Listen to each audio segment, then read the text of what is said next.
to an abbreviated version of a piece here called Waterloo. There's a moment from many years ago that remains indelible on my mind.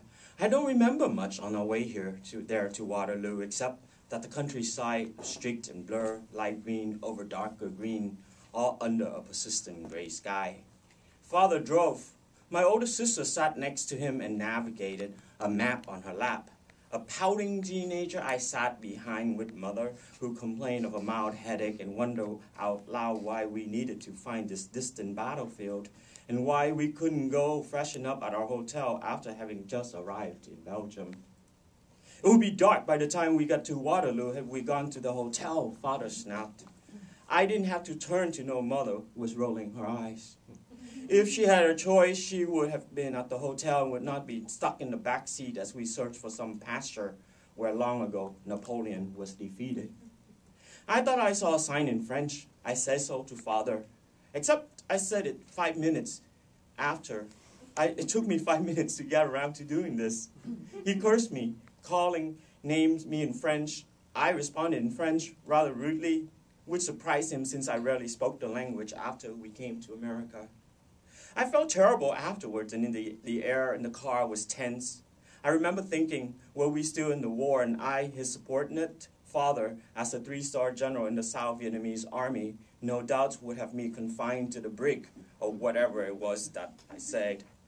But it was half a dozen years since the Vietnam War ended, and we'd already turned into an American family on a European vacation, complete with a sulky teenager stuck in the back seat and his responsible but equally sullen sister stuck in front, while their quarreling parents kept at it. We finally stopped and asked for directions. Father drove frantically after that. We arrived at Waterloo at last, and it was still bright out when he, my sister, and I rushed up the windswept knoll that overlooked the battlefield. Mother declined the climb and went to the shop to buy souvenirs instead. As we climbed, Father could barely hide his excitement. When we finally stood on top, almost out of breath, he began to narrate the story of the old battle. He pointed wildly where Napoleon's army stood, which direction the Prussian soldiers came from, and how the Duke of Wellington arrived with his Anglo-Allied forces to turn the tide, defeating Father's favorite military tactician, and ultimately exiling him to St. Helena, where he died a few years later. But I already knew the story. I also knew that Father was in part trying to make up for cursing at me by telling the old story. It occurred to me that my older brother would have enjoyed this trip far more than me had he come. And it also occurred to me later that never once had Father told any of his children a fairy tale, and that most likely he remembered none. But this story of a long ago battle he had told many times, turning our dining room table into the battlefield, our spoons and chopsticks into battalions, bowls into hills. The Duke of Wellington was drunk. Napoleon was not. But there was nothing he could do, was there, against fate. My father was second in command at I Corps near the end of the war. He was fighting at the DMZ and nearly lost his life, but managed to escape back to Saigon.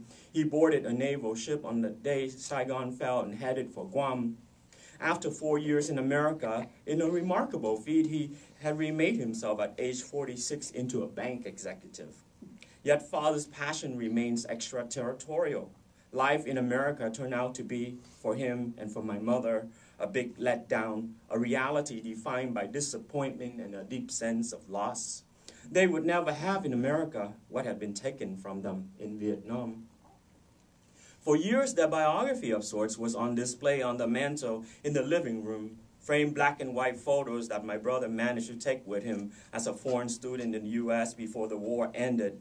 In one photo, Father is emerging from his helicopter, silver baton in his left hand, his right hand reaching out to a young Army officer who stands with Han's shoulder under the whirling roller blades. In another, Mother and Father, a beautiful couple, would be understating it. She wears her multi-stranded gold bead necklace outside her lavender brocade. She looks stunning and regal. Father, on the thin side, is dignified and suave in a gray silk suit, a cigarette in his hand. None of the pictures show how it all ended. There are plenty of those online. under Fall of Saigon or April 30th, 75, or Evacuation Saigon, tens and thousands of them. Tanks rolling into Saigon, helicopters flying out, awaiting American ships, fear-stricken Vietnamese climbing over the barbed wire walls of U.S. Embassy. There are many pictures of refugees in crowded cargo planes landing in the Philippines. And I suppose somewhere there are pictures of me and my mother and sister and 2 grandmothers emerging from one of those planes with small bags in our hands, looking very, very lost. I remember much of the day we left, the wails of a woman, the smell of vomit, night turning into day, then back into night, the humming of the plane's engines. Then we landed in Subic Bay. Then there's another flight to Guam, then green tents flapping in the wind, a scorching sun, very long lines for food, adults weeping and screaming at the BBC announces the fall of Saigon. Father left after us on a warship with hundreds of well-placed others for the U.S. Navy base at Subic Bay and Asylum. He folded away his army uniform, changed into a pair of jeans and t-shirt, and tossed his gun into the sea. After that, Vietnam, his defeat, his raison d'être, his crucible, was never far from his consciousness. The war, his role in it, had become for him a touchstone of his life. After so many years of hearing about Napoleon, it should have been exciting seeing the place finally. Yet that late summer afternoon, I was no longer intrigued. I was homesick for California. I missed my lover terribly, my first love, our tender kisses, the smell of her sweat. I kept replaying our visit to the ocean with the breeze carrying the smell of the sea, and how shy we both were, yet how inextricably drawn we were to one another, the orange-red sunset and an unfinished sandcastle between us. All I can think of the entire trip was getting back to California to possess, to love. This was why it taken me a long time to process that we were going the wrong direction. It was also why while Father talked on, I was miles away. It was only when he himself stopped talking and looked out to the far-off distance, to where I suppose Napoleon fled, that I turned to look too. But I didn't see anything resembling a battlefield. What I saw was a thin gray mist drifting lazily over green pasture below, and in the cold air, I smelled a musky odor of newly upturned earth. The pastoral scene at twilight stirred in me no martial passion, but instead poetry and an unspeakable yearning.